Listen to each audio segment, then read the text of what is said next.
Dober dan, lepo pozdravljeni v prvi letošnji epizodi podcasta Delo in dom, v kateri bova z arhitektko in strokovnjakinjo za organizacijo doma Tjašo Jusin govorili o barvi leta.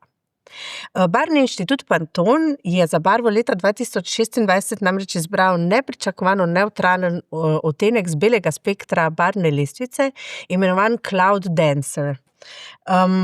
Izbor je povzročil v svetovni javnosti zelo mešane odzive, burne odzive. Kakšen pa je bil vaš prvi odziv na izbor barve leta in ali vam je mogoče že kaj bolj prirasla k srcu v tem času, odkar je ta novica prišla ven? Ja, jaz moram reči, da sem bila na strani razočaranih, ker moj prvi odziv je bil, zakaj so izbrali obično belo, to je bil moj odziv. Ni čisto obična bela, je malo manj bela. Tako, je v bistvu off-white, ne? Ampak, bolj ko sem premišljevala, sem pa ugotovila, da so v bistvu pogumno izbrali. A ne? Zakaj pogumno? To je prvič, da je Pantone izbral belo barvo oziroma tok svetu odtenek nevtralne barve in jaz mislim, da so vedeli, da bodo v svetu oblikovalcev naleteli na različne odzive, a ne? Ker ta off-white Cloud Dancer bela je taka topla bela, ne? Kot odziv na dogajanje v svetu in mislim, da z njo niso želeli ustvariti nekega trenda bele barve, ampak bolj ustvariti razpoloženje. Se pravi, razpoloženje, kako se hočemo počutiti doma in v svetu. Se pravi, razpoloženje, da se želimo malo ustaviti in umiriti. To mislim, da je bolj bil ta njihova sporočilo. Bela je najsvetlejša akromatska barva z barvne lestvice. Nekateri si drznejo celo trditi, da to ni barva. Kako se vam pa zdi, da bo delovala v interjerjih? Bo delovala sterilno in nevtralno? Ali je mogoče to ravno priložnost kot nepopisan list za ustvarjanje zanimivih kombinacij z drugimi barvami? Cloud Dancer odtenek ni sterilen, ni tako, kot smo pri nas navajeni, te bele, hladna bela stene, ampak je topu, nežen odtenek, mehak odtenek. Tako da jaz mislim, da če ga bomo začeli, jaz upam v bistvu, da ga bomo začeli majčkeno več uporabljati v naših stanovanjih, zato ker bo dodal toplino in mehkobo. In ta barva res omogoča plastenje skozi materiale, svetlobo, linije, in s tem se da marsikaj narediti. To se pravi, je ravno toliko zanimiv odtenek bele, da ga ne moramo kupiti kot navadno belo stensko barvo, ampak moramo že dati pomešati specifičen odtenek v mešalnico barv. Tako, slikopleskarji ne bodo zadovoljni, ker oni, grejo in kupijo tisti hobok bele barve in pobarvajo in takoj, ko rečeš, mi pa želimo mal off-white odtenek, se ni važno, da je to ravno odtenek Cloud Dancer. Lahko je ta odtenek druge bele barve. Ampak naredi malo, se distancira od te snežne, klasične bele. Ja, se. In jaz upam, da jo bodo začeli majčkeno bolj uporabljati. Kakšne barve pa vi priporočate, torej, če govorimo o tej belini kot nepopisanem listu, s kakšnimi barvami predlagate, da jo kombiniramo?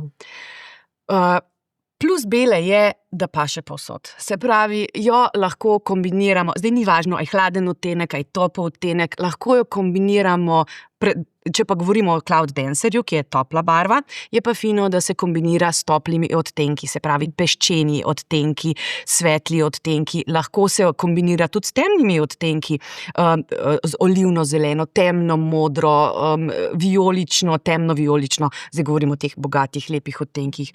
Potem se dobro kombinira tudi s kovinami, ampak seveda ne s hladnimi kovinami, ampak s toplimi kovinami, kot so medenina, zlato in podobno. Če pa želi kdo imeti popolnoma bel ambient, je pa nujno in obvezno, da se uporablja različne materiale in različne teksture. Ker enaka bela barva pri različnih materialih deluje popolnoma drugače. Volna, bukle, svetel les, popolnoma drugače deluje. In je to kot pri recimo polirani keramiki. Tako. Tako da je nujno. Je pa res, ta popisan list prepušča domišljiji, prosto pot, lahko delate popolnoma, kar želite, lahko na njo dodajate, kar želite in bo super. No, Pantone barvo leta zbira že vse od leta 2000. 99, mislim, da. Ali 2000. No. Mislim, da je bila prva barva leta Tako. 2000.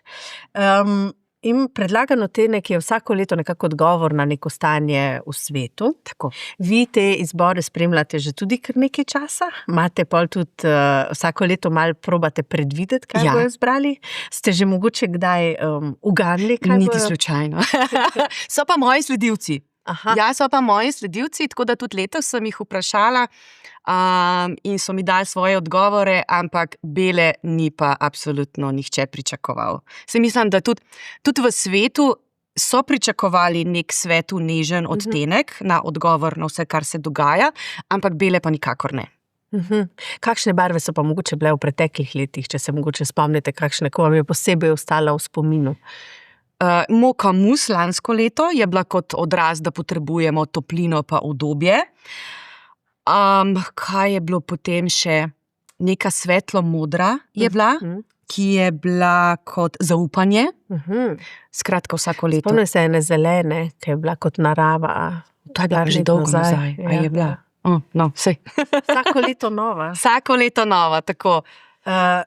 Nekoč, oziroma smo pa tudi imeli v Sloveniji nekak izbor za barvo leto. Ali to še obstaja? Še. Katera je letošnja slovenska barva leta? Je sliva. Temno vijolično z malo rdeče. Bogata. Bogata, elegantna. V bistvu super barva za steno v spalnici, naprimer, ali pa za posteljnino. Taka kraljevska se mi zdi. Kako se te barve, zdaj ko ste omenili steno v spalnici, a je še stvar v interjerju, da se eno steno barvno poudari, ali je mogoče zdaj dovoljeno več barve? Je dovoljeno več. Jaz nisem pristaš tega, da se samo ena stena pobarva. Brez težav greste mečken ven, čeprav sem za toliko, da naredite nek okvir. Popularen je pa tudi ta color drenching, ki pomeni, da pobarvaš in stene, in strop, in vrata. Za marsikoga je to verjetno mečken preveč, ampak je v beli barvi. V beli barvi, ne, ja, tako. Je pa trend, da se dodaja čim več barv.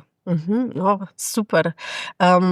Pa mislite, da bodo Slovenci sledili temu trendu, ki ga napoveduje Pantone? Bodo v svoje domove vnesli še več beline?